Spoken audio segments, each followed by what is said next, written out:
Let's dive into the full narrated chapter of Black Clover, right after the intro.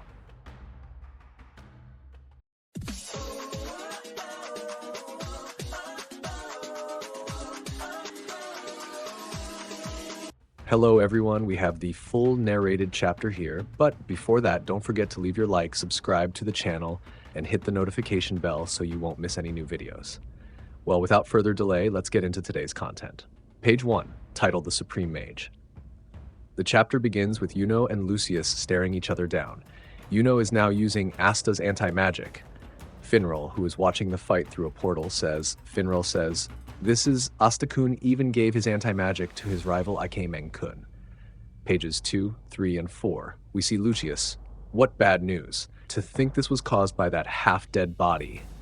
Indeed, you are the most dangerous one." Then Yuno casts a spell called Black Tornado Fang.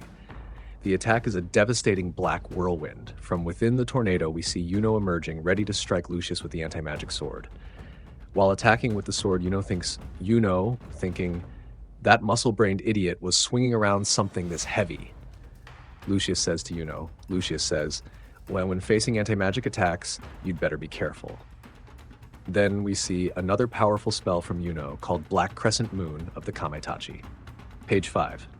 Lucius, thinking, you can't see through my permeation magic. I'll strike the part of you that's not covered in anti-magic and finish you off with soul magic. Lucius says, your magic power has vanished. Then another Yuno spell is used, Neverland of Black Earth. Lucius says, I'll end this slowly until your anti-magic runs out. Yuno says, I'll finish you before that happens. Pages 6 and 7. The scene shifts to the confrontation between Noel and Asier. We are in Asier's core. Noel, I don't have much magic power left. Then we see Marioliona. Noel says, Marioliona Sama. Marioliona says, that's not your mother anymore, Noel. I'll finish this. We see Mimosa next to Asta. Mimosa calls out to him. Mimosa says, Asta. Page 8. Mimosa, crying, says, to completely heal these wounds, only with supreme magic. But I don't have enough power. At the very least, I'd have to use all my remaining magic, but if I do that, the lives of the other injured will be... Asta wouldn't want to be the only person saved. As she speaks, we see many injured people lying atop her roses. Mimosa is facing a difficult dilemma here. Pages 9 and 10. However, one of the mages being healed makes a request to her, saying, Mage says, forget about us. Heal him. Heal Asta. We saw him during the battle. To save the kingdom, Asta's power must be restored. Mimosa says, everyone. Another mage says, we'll hold these guys off. Mimosa then makes up her mind and says, all right, everyone, I'll save Asta then. But a voice is heard. It's Morris, who says, I wanted to test all my magic on unknown specimens first, but for the sake of Lucius Sama, I'll eliminate this flaw first. The chapter ends with another voice. It's Mars, who arrives and says, Mars shouts, he's not a flaw, he's my friend. We see characters from the Diamond Kingdom arriving on the battlefield. End of chapter 381. Now we move to chapter 382, titled Those Who Were Once Enemies. The chapter begins showing Diamond's assistance. Mars says, as I promised that time, I came to help Asta. Mimosa says, you're. Fanzel says, don't worry, we're on your side. Lotus says, making this old man do something so reckless, really. Ladros says, man, this guy is so stubborn. Pages 2 and 3. Someone from Diamond says, the great magic scholar who toyed with life through human experiments, to think he'd become such a monster. Morris says, to reunite in a place like this, fellow Diamond Kingdom members, but there's no stage left for you. It's like watching an embarrassing and showy childhood. We meet a new character, Faramina. Faramina says, your ghost from the past who survived your time. These twisted human modifications? It's you, Morris. We've grown stronger too. Morris, impressed, says, one of the 8 shining generals possessed by the spirit of Earth, Faramina, my greatest success. What a shame. Pages 4, 5, and 6. Both sides charge into battle. Diamond Knights against Morris. The Diamond group says, we'll hold them off. We're counting on you to take care of Asta. Mimosa says, thank you so much, everyone. Page 7. The scene returns to Yuno versus Lucius. We see Clover citizens cheering. They say, go Yuno, you can do it. Give it your all. Then Yuno uses a new magic called Rain of Black Wind Blades. Pages 8, 9, 10, and 11. Lucius says, "So, shall we settle this between us? Will your people vanish first, or will our battle end?" We see angels trying to attack the townsfolk, but they are protected. It's Fauna protecting them, saying, "This time I'll protect by my own will." Then another voice says, "Sorry to keep you waiting, citizens." It's Millie. Page 12. Millie says, "But I hate entering without a plan. I made sure preparations were complete down to the last minute here in the Magical Tools Research Lab." Page 13. Nero says, "They made it in time." Sally says, "Back then, I didn't really understand what Asta was saying, but working in the Magical Tools Research Lab for the sake of the kingdom and being thanked by everyone. Now I get it." They attack with a kind of weapon that fires anti-magic bullets, and it works against the creatures. Valto says, "And now, take a look." Fire! Sally says, "It's ammunition we developed by thoroughly studying Asta's magicless body." Page 15. Sally says, "It interrupts the magic flow and causes magic failure. If you're hit, you can't use magic for 5 seconds. Clover NPCs say, "With this, we can fight back." Makusa says, "Sally-san really is a genius in magical tools research."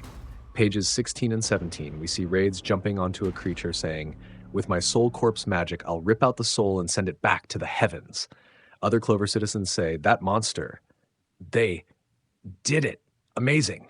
Keep it up." We get a quick flashback of Asta's fight against Raids. Raids says, "You bastard, you were right." Then we see many archangels in the sky, and the Clover people say there are still many left. Pages 18 and 19, we see another former enemy, Patri, saying, "With the elves' power, we'll protect the humans this time." Mimosa, emotional, says, "Asta-san, you even turned former enemies into allies." End of chapter 382. Now we go to chapter 383, the last of the Jiga 3-chapter series. The title of this chapter is Longing. The chapter begins with a frantic fight between Yuno and Lucius. Lucius is using what seems to be a giant avatar, while Yuno is surrounded by a sphere and wielding something like a black anti-magic whip. Yuno uses another spell called Quintile Atrum Flagrum. Pages 2 and 3. We see something like a sword of light heading toward Yuno, but he manages to block it with an anti-magic wall. The name of Yuno's defense is Quintile Atrum Scutum. Page 4.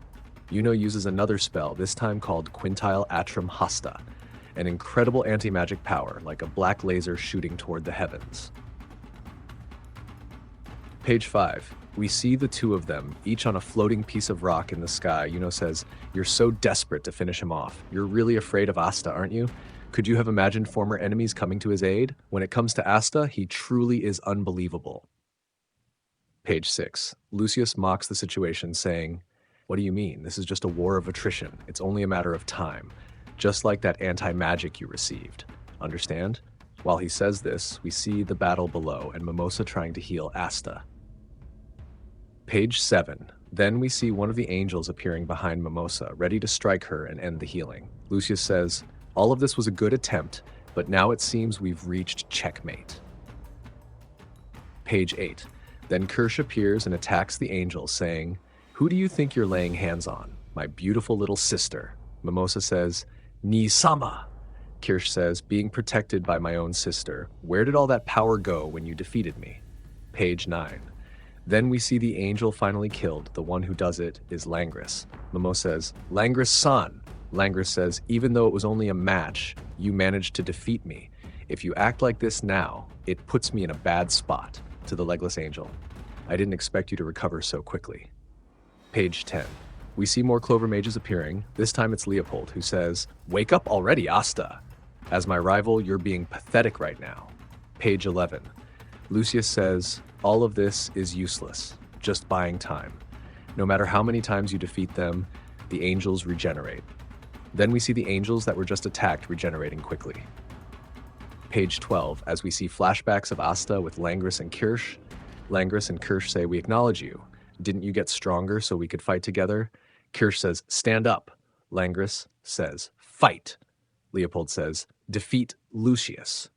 Page 13. Mimosa is starting to feel extremely exhausted and says, "I won't make it in time. I'll disappoint that person again, and I won't be able to send him back to the battlefield."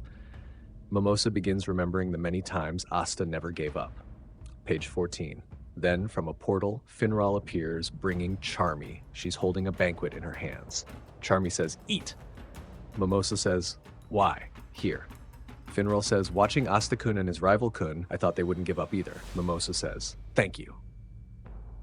Page 15. Mimosa's spell, Supreme Plant Magic, Utopia of the Flower Princess. Mimosa says, "Please save the world, Asta-san, and protect everyone." Pages 16, 17, 18, and final 19. The chapter ends with one of the angels being sliced in half. This time, it's Asta who cuts it after being healed. Asta shouts, "Thank you, Mimosa, and wait for me, Lucius." End of the chapter. And in the next issue, we'll have a double color spread. That's it, folks. This was the full narrated chapter of Black Clover.